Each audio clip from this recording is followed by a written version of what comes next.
بسم الله الرحمن الرحيم.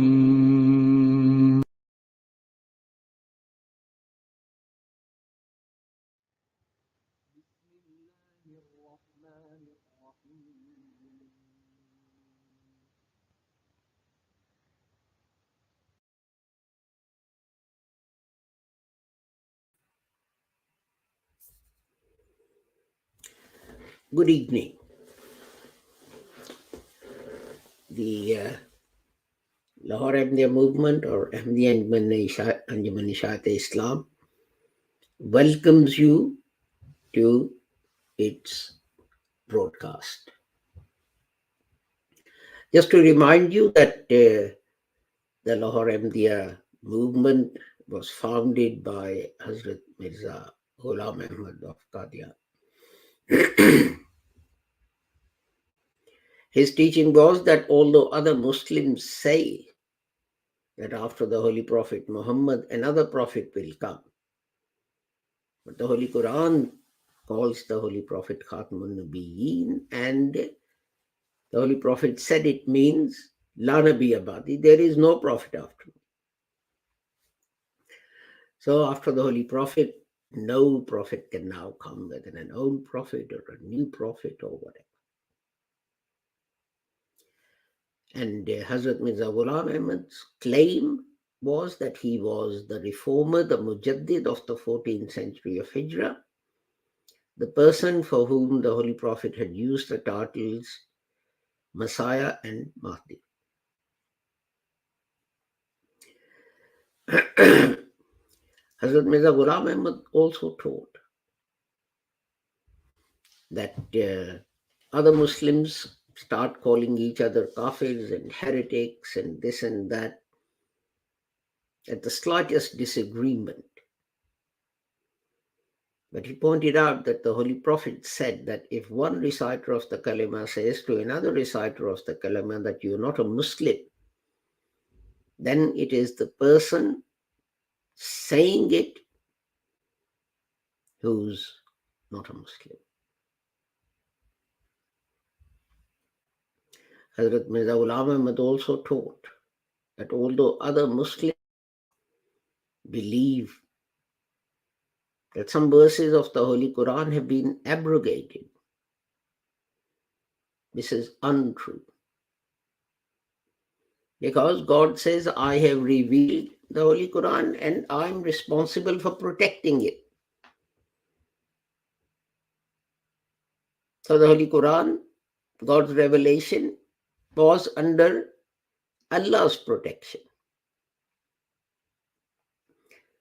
So how could any verse be missing from it?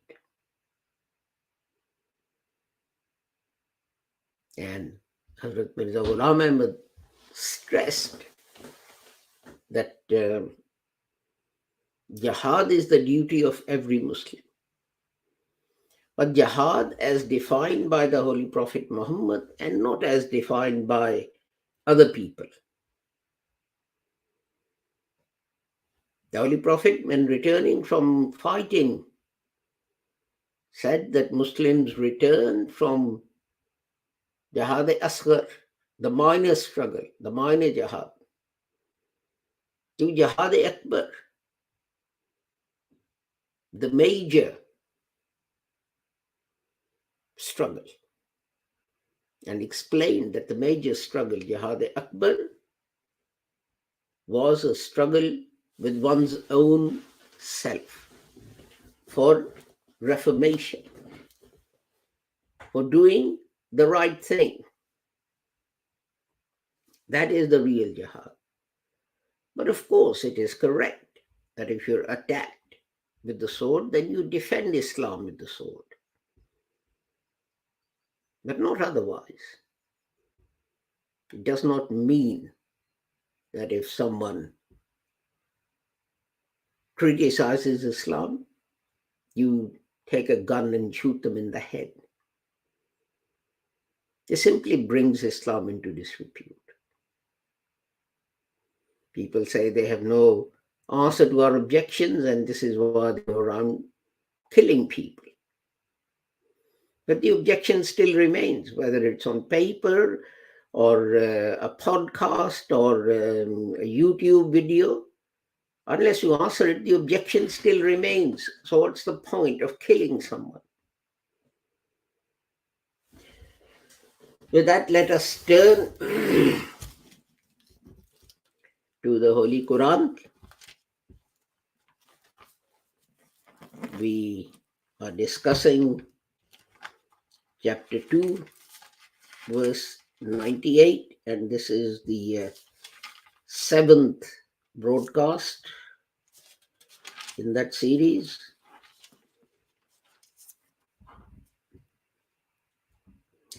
أعوذ بالله من الشيطان الرجيم بسم الله الرحمن الرحيم من كان عدوا لله وملائكته ورسله وجبريل وميكال فإن الله عدو للكافرين.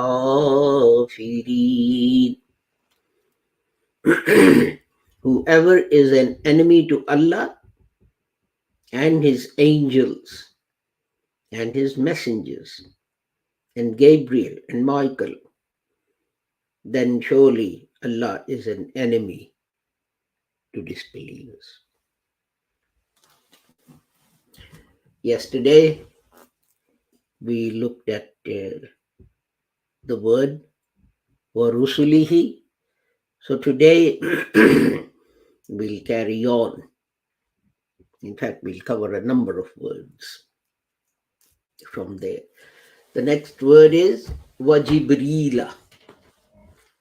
This is in two parts. It has two segments, as they say. And the first segment is wa, and. So you notice the fact, and this is why I mentioned these segments, etc., so that people can see how what are separate words in other languages, such as and, table and chair, and doesn't become a part of the word, the noun chair. But in Arabic, wa Jibril, wa and Jibril, and itself becomes a part of Jibril. Now, Jibril is a proper noun. It's the name of an angel. And that is why Jibril does not have roots and so on. And this is an important point, and its importance will become evident in the next few minutes. And the next word is, after Jibril, wa Mikala, Michael. Again, that has two segments, two parts. Wa and Michael, the proper name. It's a proper name, so that's it. Then you have fa'inna. That has two segments, fa and inna, meaning then, so, or as a result of. He was naughty, so his dad got angry. Or he was naughty, and as a result, his father was angry. So, as a result, and then we have the word Allah. Now, if you look in dictionary, and I'm not talking about dictionaries of Arabic to English which have been compiled by non-Muslims, even by Muslims.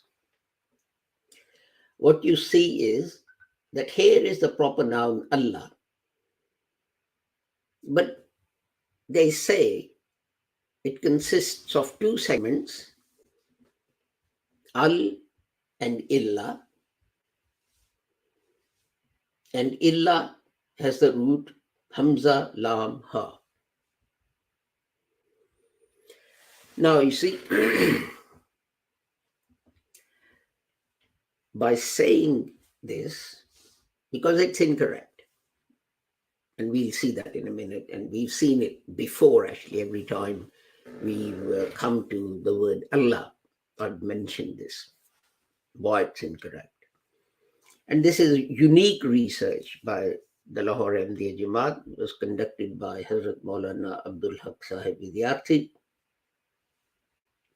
And he actually wrote a book, both in Urdu and in English, and it's called The Name of God. And in it, he actually goes through many religions and gets quotations from their holy scriptures in their original language about name of God.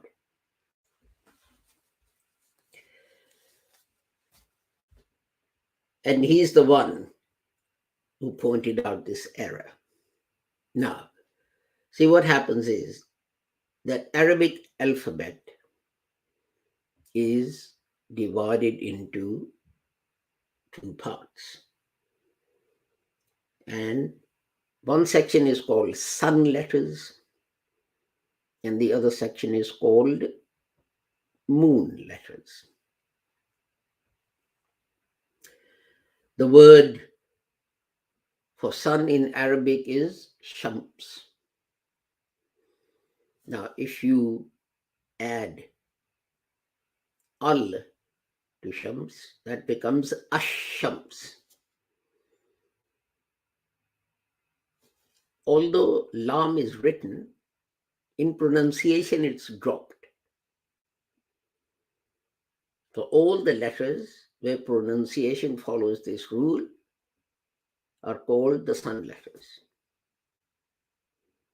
And then you have the word qamar, moon.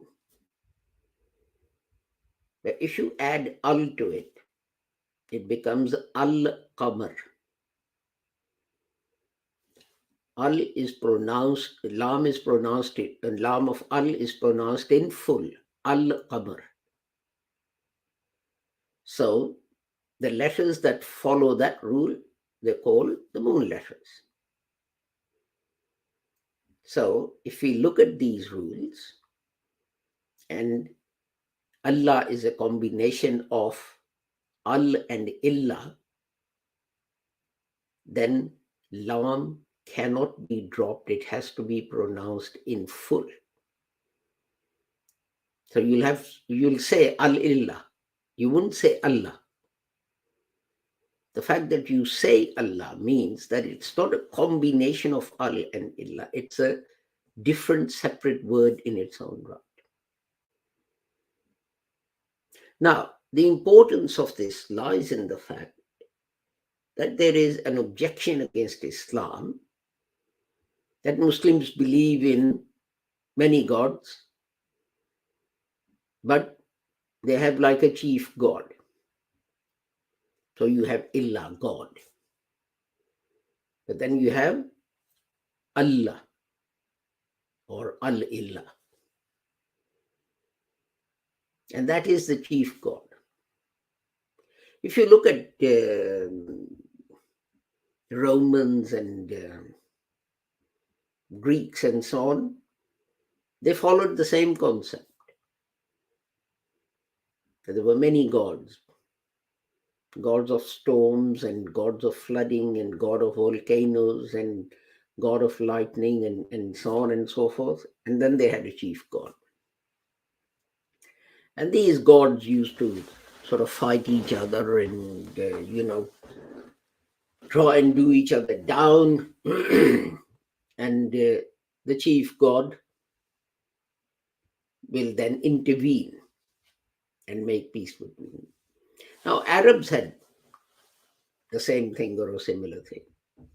We all know that in the Holy Kaaba, there were many gods, many statues, many strangely shaped trees and rocks and so on, which they said were gods or came from God.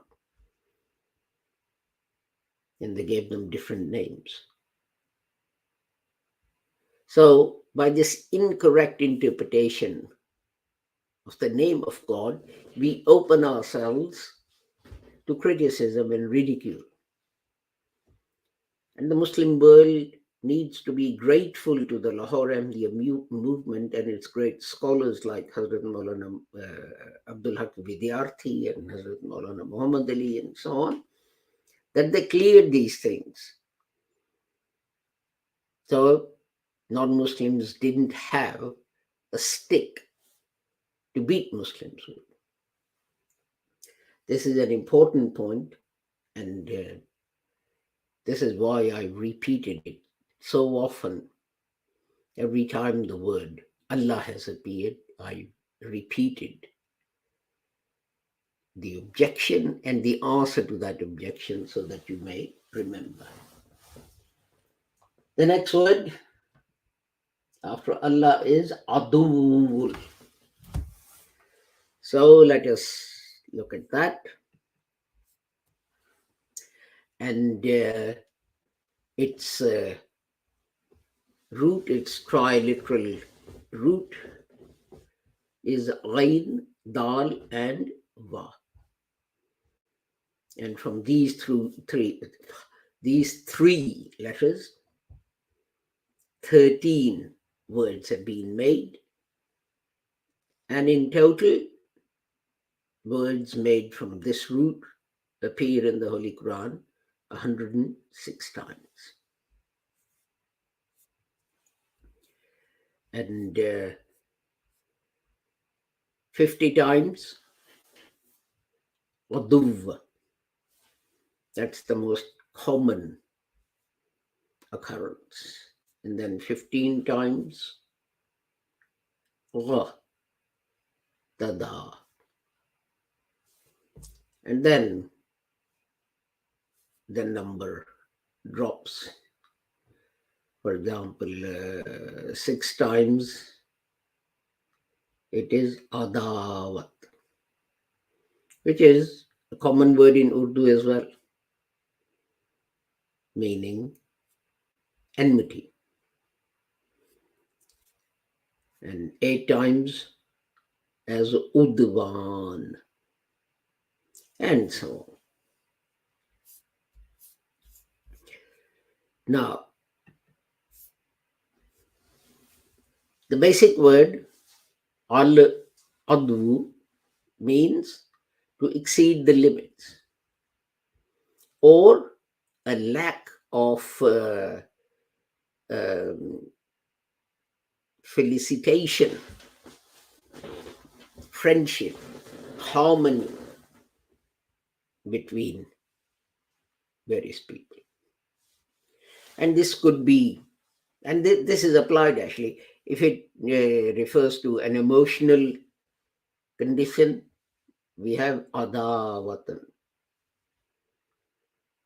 And that is, if your heart is happy or unhappy, it's exceeding the limit in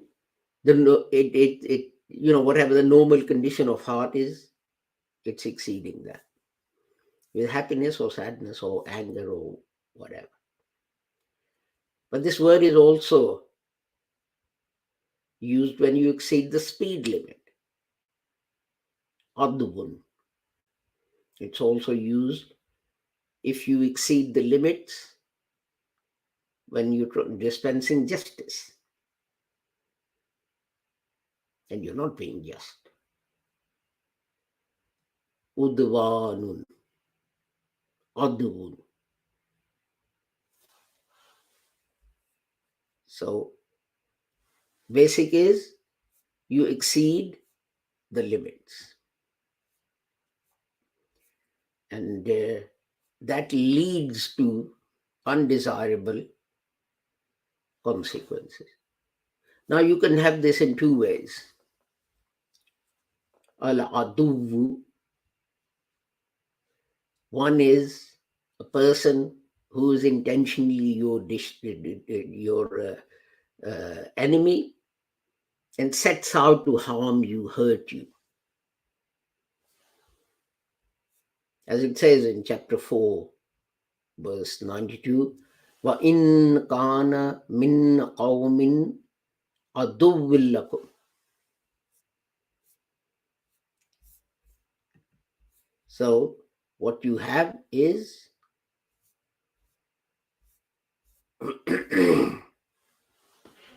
if the deceased, the person murdered, is from among your enemies. That is a group of people they've set out to injure you, hurt you, and one of them dies. Chapter 25, verse 31, Ja'alna likulli nabiyyin aduwwum minal mujrimin. And from the people, sinners, there are enemies of every messenger, every prophet, that they try and harm them in some way. I mean, like Abu Jahl tried to harm the Holy Prophet Muhammad. But then you have another category where the person concerned or the people concerned don't really want to harm you, but their actions are such that they actually end up doing this.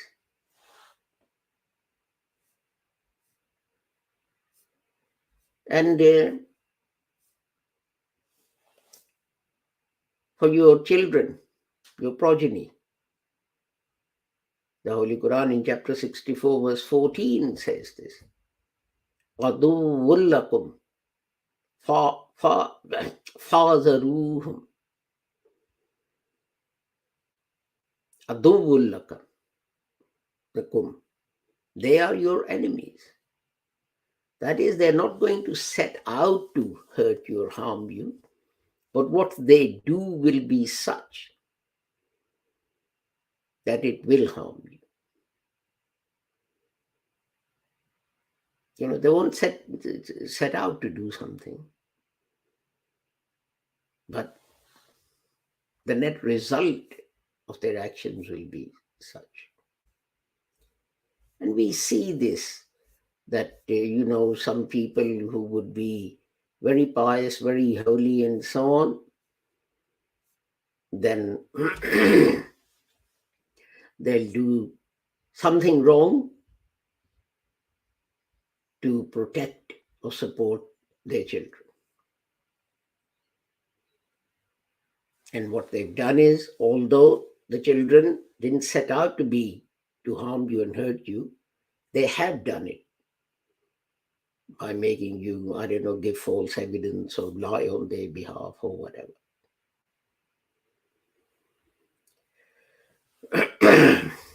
Another use, chapter 2, verse 231. وَلَا تُمْسِكُوهُنَّ ضِرَارًا لِتَعْتَدُوا. Here the Holy Quran warns men. Don't force women, don't force your wives to stay married to you so that you may harm them, hurt them, even if not physically, certainly emotionally.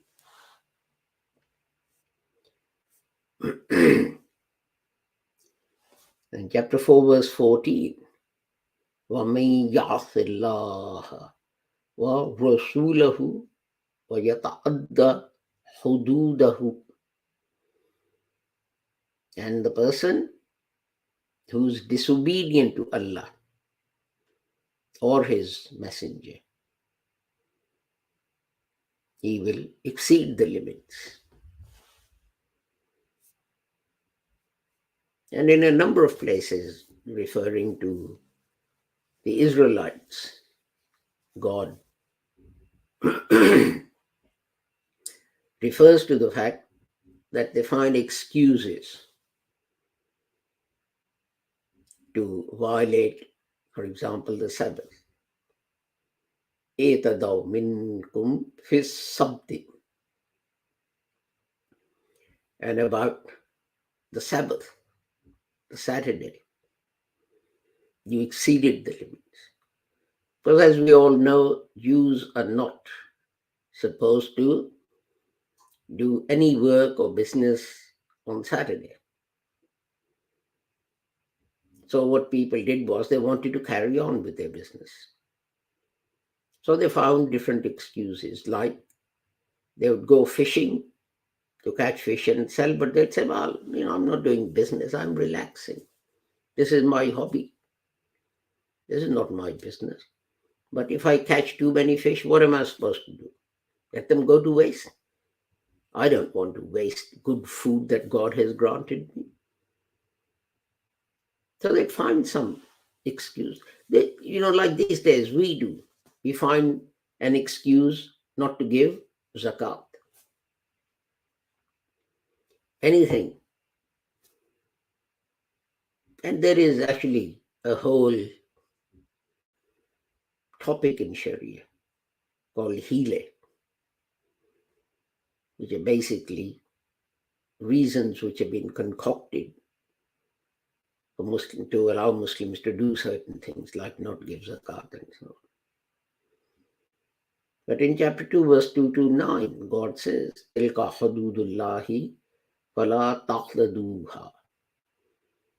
And these limits are imposed by God, so do not exceed them. And those that exceed them, then God says, well, they suffer the consequences of doing what they have done.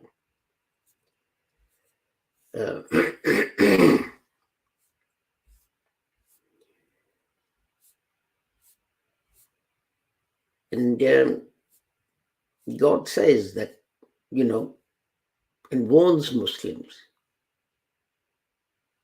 against doing this. فَتَعَاوَنُوا عَلَى الْبِرِّ وَالتَّقْوَى وَلَا تَعَاوَنُوا عَلَى الْإِثْمِ وَالْعُدْوَانِ. Chapter 5, verse 2. If it's something good, pious, then help each other in such things. But don't help each other in doing the wrong thing. And this is a serious warning. This is a serious warning that we should heed. Because many times we do exactly the opposite of what the Quran says.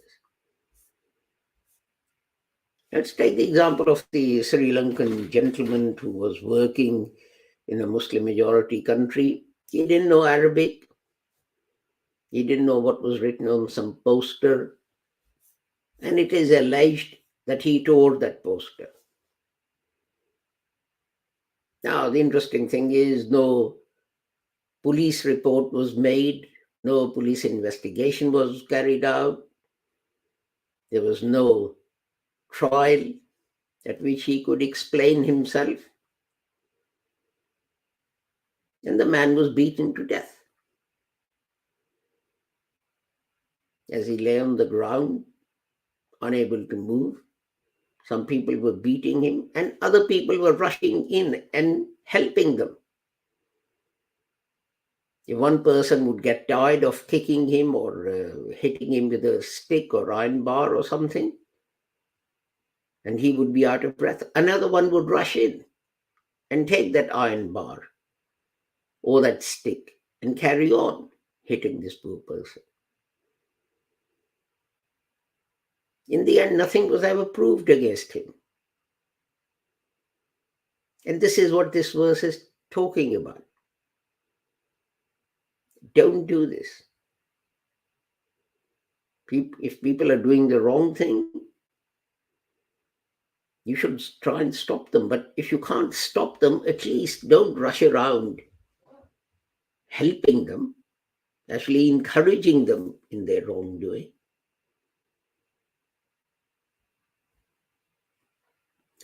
With that, we have come to the end of our time. So with the prayer that regardless of what your nationality or race or religion or sect is, I pray that Allah keeps the whole of humanity safe and sound and free from harm. Assalamu alaikum, Khuda Hafiz, and goodbye.